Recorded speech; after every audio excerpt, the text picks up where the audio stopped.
With that said, he grabbed my hand and led me back to the cellar. Once we were in, he sat me down on a stool and gave me another kiss. Before we start, would you like some candy, little girl? He asked with his famous evil smile while reaching into one of his candy jars. I shook my head no and just let out a frustrated sigh. Ugh. Noticing that I was getting impatient, Jack leaned against the wall and crossed his arms. Well, where do I start? I guess I should explain why I got pissed about the whole picture thing. Hearing that caught my attention. Yes, please do. What the hell is that thing? His name is Slender Man. He's a tall motherfucker with no face who haunts these woods. He takes the soul of his victims, especially children. Jack said that last part with hate in his voice.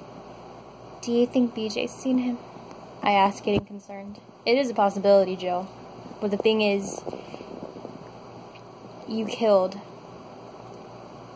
that thing you killed was far more dangerous than the Slender Man. I looked at him confused. You're telling me right now that that ugly thing was a pet? Last time I checked, weren't pets supposed to be cute?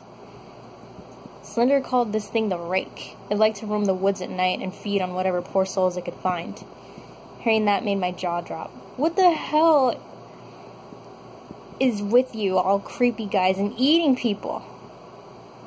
Hey, I don't eat them. I just kill annoying pricks called children. Those fuckers eat people. But he's dead now, thanks to you, said Jack as he practically screamed in my face. I flinched and turned my face away from him, unaware that I was exposing my still bleeding cut to him.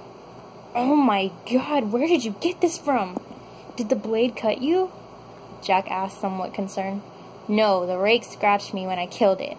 Once I said that, I just figured Jack would laugh and make fun of me, but to my surprise, he took my face and slowly brought his lips down onto the cut.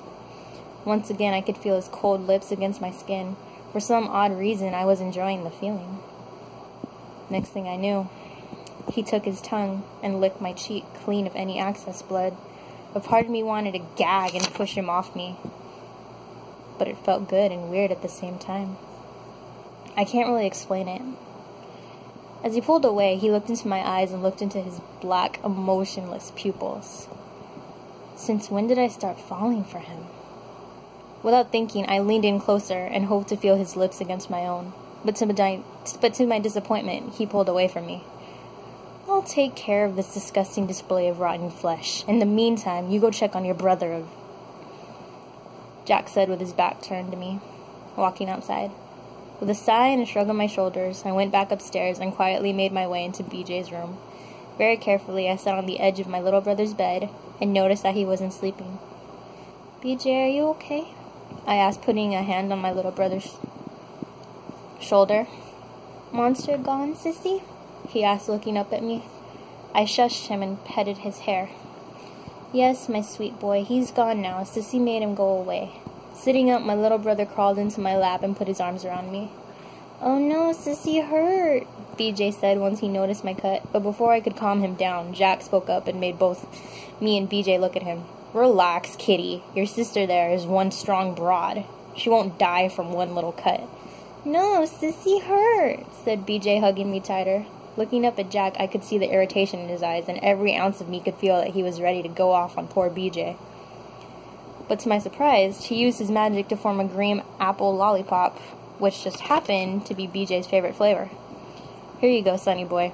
You take this and sit here like a big boy while I take care of Sissy's cut.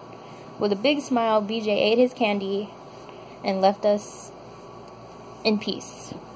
I kept my eyes on Jack the entire time he bandaged my face. Every now and then, he'd take some of the excess blood that was dripping down my face and licked it off with his fingers. I wasn't sure if I should be disgusted or aroused. We leave first thing in the morning, understand? Jack said, snapping me out of my thoughts. Huh? Where are we gonna go? I asked, touching my cheek, unaware of how warm it actually was.